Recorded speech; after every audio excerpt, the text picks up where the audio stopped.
All right, if you're in crypto and you're in the EU, you need to listen up. A massive shift is happening right now. There's a new regulation called MiCA, and it's literally rewriting the entire rulebook.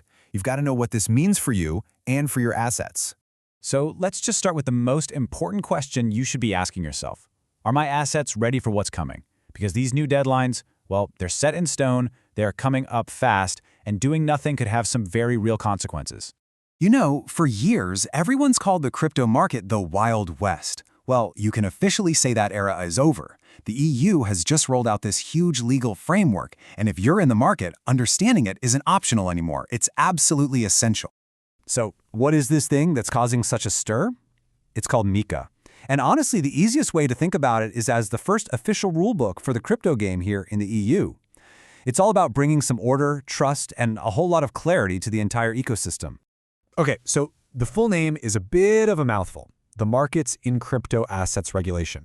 But its main goal is actually pretty simple. It's to create one single set of rules for the entire EU. And it's trying to strike this really delicate balance, protecting us, the consumers, while hopefully not crushing the innovation that makes crypto so exciting in the first place. When you boil it all down, MiCA is really focused on regulating two main groups. First up, you've got the issuers. These are the folks in the projects that actually create new crypto assets. And then you've got the crypto asset service providers, or CASPs. And as we'll see, those are the platforms and exchanges we all use every day.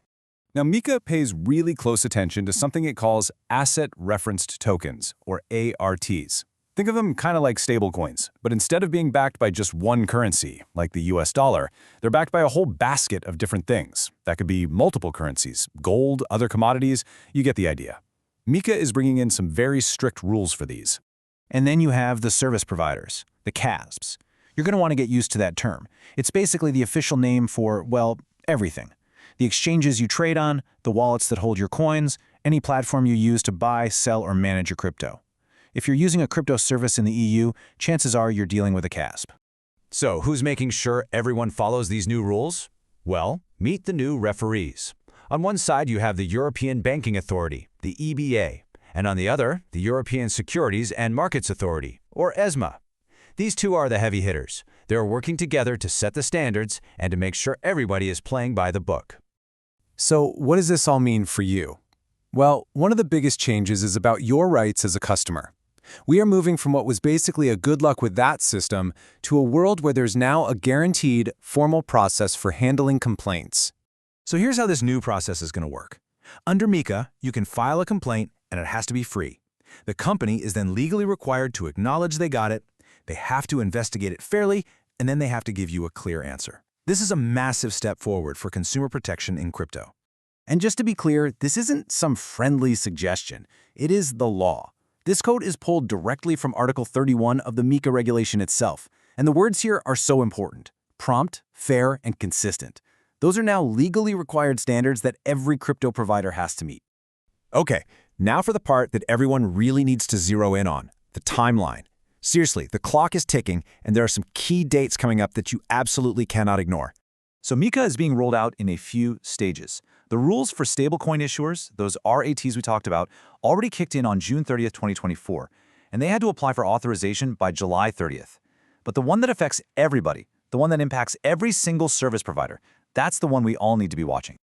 Let's just put that date front and center so it really sinks in. July 1st, 2026. This is it. This is the final absolute deadline. After this day, the grace period is over and the new era officially begins. Every single person using crypto in the EU needs to have this date circled on their calendar. And what happens after July 1st, 2026?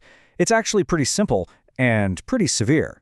Any crypto asset service provider, so any exchange, any wallet, any platform that's serving clients in the EU without a MiCA license will be operating illegally, and they'll have to shut down their operations. Okay, so with that giant deadline looming, what do you actually need to do? Well, ESMA, one of our new referees, has laid out a really clear 3-step action plan to make sure your assets stay protected. All right, here is your checklist. Step 1. Verify your provider. ESMA is going to have a public register of every single authorized CASP. Go and check it. Step 2. Know who your contract is really with. This is so important. Your protections only count if you're dealing with the authorized EU entity, not some other branch of the same company based somewhere else. And third, If your provider isn't on that list, you have to take action. That means moving your assets to a provider that is on the list or to a self-hosted wallet where you control your own keys. The difference here really couldn't be more stark. If you stick with an unauthorized provider, you're looking at way fewer legal protections and you're running the risk of losing access to your money. But if you move to an authorized provider, you get the full protection of MiCA law, including that really powerful new complaints process. The choice you make here could determine the safety of your assets. So, there you have it. That's MiCA in a nutshell. A new world of rules, rights, and responsibilities for crypto in Europe. I guess the big question now is, what happens next? Will all this regulation turn the EU into the world's safest crypto haven, bringing in tons of institutional money? Or will the heavy rules just push the next big thing in crypto to set up somewhere else? The race for the future of crypto is definitely on, and the EU has just made its big move.